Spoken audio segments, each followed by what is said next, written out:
bonjour à tous. Donc, en fait, on est peu nombreux, mais Sonia filme donc la cérémonie pour pouvoir donner ce moment particulier auprès de la maison de retraite et des enfants. Donc, je vais laisser donc, le soin à Michel Maté, qui est le nouveau correspondant des Trans, donc de dire un petit mot pour lancer donc, la cérémonie. Michel.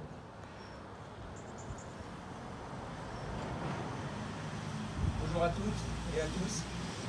Hélas, cette année, le coronavirus est passé par là. Conformément aux consignes de la préfecture, la cérémonie du 11 novembre 2020 relative à la commémoration de la victoire et de la paix et d'hommage à tous les morts pour la France n'est pas ouverte au public, mais sera filmée par la municipalité. Nous transmettrons cette vidéo, consultable sur le site de la commune à partir de demain, à la maison de retraite Saint-Pierre-de-Ligné et aux groupes scolaires publics et privés qui pourront l'utiliser en support pédagogique. Au plaisir de vous retrouver lorsque la situation sanitaire se sera améliorée. Je passe la parole à Monsieur le maire. Merci. Alors, nous avons les couleurs.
En souvenir à tous nos morts et nos disparus, nous allons observer 1 minute de silence.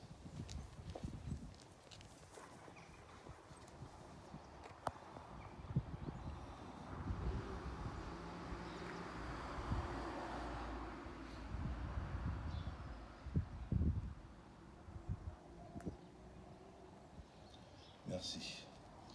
Bien, je vais vous donner la lecture de l'hommage à tous pour les morts pour la France, donc le message de la ministre déléguée auprès du ministre des Armées, chargé de la mémoire et des anciens combattants de Geneviève du siècle. C'était il y a un siècle. Ce 10 novembre 1920, la Grande Guerre est achevée depuis 2 ans. Dans la citadelle de Verdun, Augustin, soldat de 2e classe et pupille de la nation, dépose un bouquet d'œillets blancs et rouges sur le cercueil d'un soldat. Un parmi tous les combattants des Flandres, de l'Artois, de la Somme, du Chemin des Dames, de Lorraine et de la Meuse. Un de ces braves. Un des poilus qui participa à une interminable guerre. Un de ces Français qui œuvra à la tâche incommensurable de la victoire. Le 11 novembre 1920, le peuple de France l'accompagne solennellement sous les voûtes de l'Arc de Triomphe.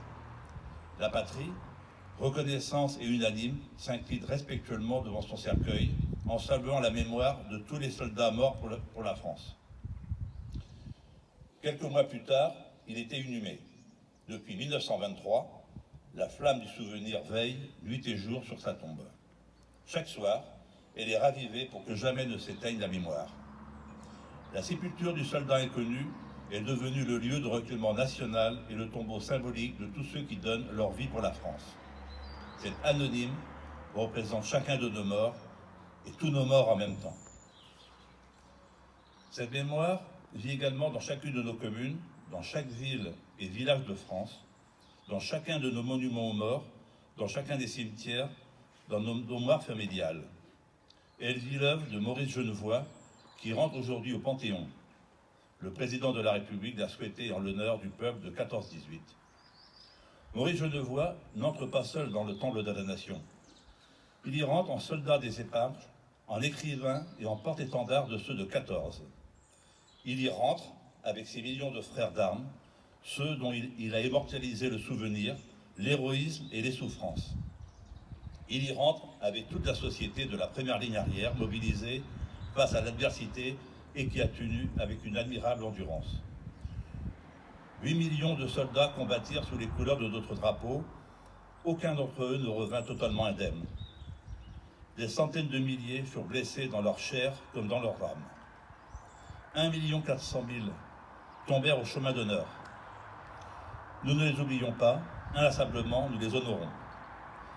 Chaque 11 novembre, la nation rend également un hommage solennel à tous les morts pour la France, ceux d'hier et ceux d'aujourd'hui.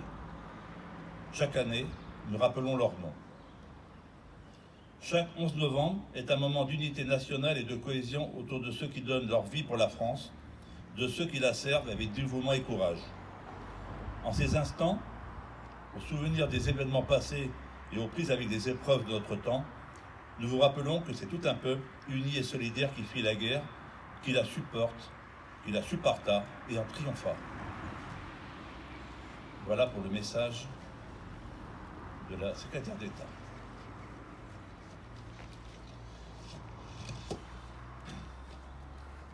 Juste un petit mot pour les gens qui vont pouvoir regarder ce petit film de commémoration. Donc c'est important. Donc même si nous vivons des moments difficiles, c'est important que cette cérémonie ait lieu. Juste deux mots dans le texte de la ministre. Donc tout d'abord Maurice Genevoix. Vous connaissez son histoire, hein, mais je vous invite quand même à lire sa biographie, parce qu'il a raconté la vraie vie des tranchées. Bien entendu, il y a les honneurs de la France, il y a tous ces moments héroïques, mais Maurice Genevoix donc, a relaté ce qui s'est vraiment passé dans les tranchées, la souffrance des soldats, la vie au quotidien, les blessés, aussi les bons, les mauvais moments, donc là, les morts, et puis tous les courriers qu'il a fallu envoyer aux familles. Donc il le raconte donc, très bien et avec pertinence et surtout beaucoup d'humilité, et on voit bien que ça vient du fond des tripes.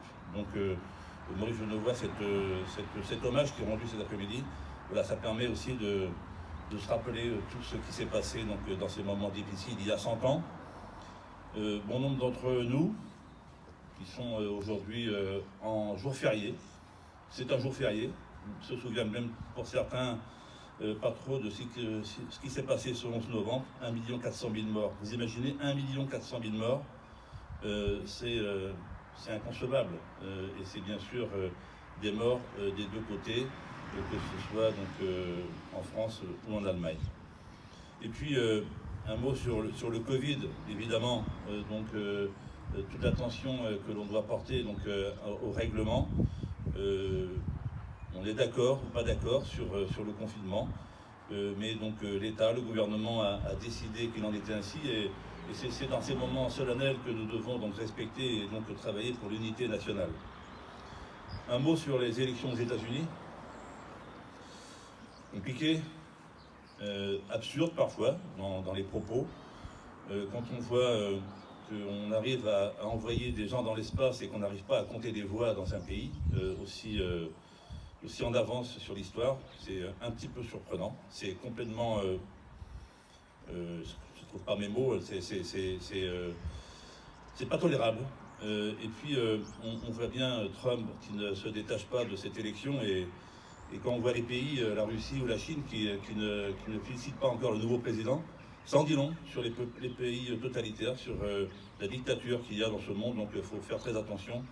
Et je pense qu'en ce moment du 11 novembre, voilà, c'est pas anodin ce qui se passe, dans notre pays et dans le monde.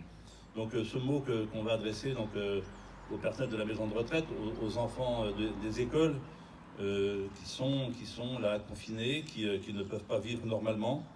Bon nombre d'entre nous, et je vais être très sympathique en le disant, pensent en ces jours difficiles plutôt à savoir s'ils vont pouvoir acheter un cadeau pour leurs enfants à Noël. Mais ce jour férié doit être bien évidemment ce moment donc, de mémoire, de souvenir. Et confinement qui va sans doute poser encore des problèmes. On voit bien le côté parfois égoïste des gens. Voilà, la façon qu'ont les gens de vivre dans l'entre-soi. Donc à nous, donc élus des communes, justement pour venir aider nos citoyens les plus démunis. Il y a des actions qui sont mises en place pour aller à la rencontre des aînés qui ne peuvent pas se déplacer. Donc c'est tout ça, c'est la solidarité chez nous, mais la solidarité nationale que devons en permanence avoir à l'esprit. Voilà, donc je souhaite une bonne journée et puis malgré ces moments un peu difficiles, même comme l'a dit Michel tout à l'heure, il y aura forcément voilà, des instants meilleurs. Et puis je voudrais qu'on termine cet hommage avec la Marseillaise.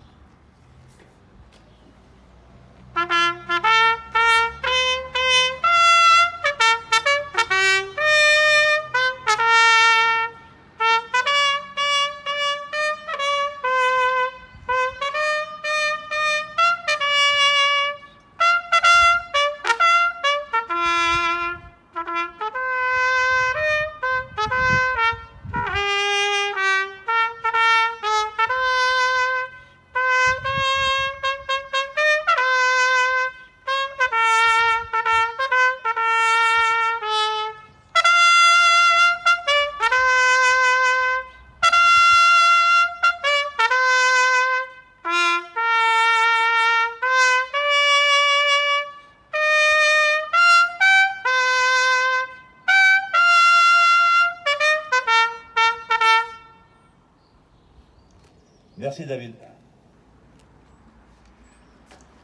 Eh bien, bonne journée.